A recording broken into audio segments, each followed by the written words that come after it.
আল্লাহ পাক তার প্রতি রহম করুন যে আমার এই কথাগুলোকে অন্যের কাছে পৌঁছে দেবে। নবীজির ভাষণ। এরপর নবীজি বলছেন, জেনে রাখো নিশ্চয়ই তোমাদের পরস্পরের, মুসলিমদের পরস্পরের সম্পদ, পরস্পরের রক্ত, পরস্পরের এই যে জান মাল ইজ্জত, এগুলো একে অপরের জন্য হারাম।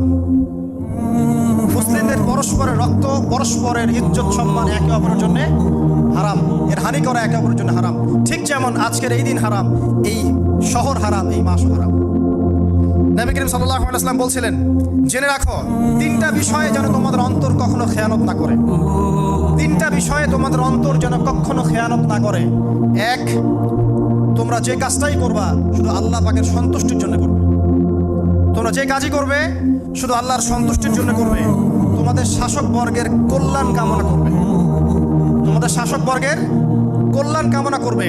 3 নাম্বার, মুসলিমদের জামাতকে আঁকড়ে ধরে রাখবে। মুসলিমদের ইউনাইটেড কমিউনিটিকে আঁকড়ে ধরে থাকবে। এই 3টা বিষয় পালনের ক্ষেত্রে তোমাদের অন্তর যেন খেয়ানত না করে।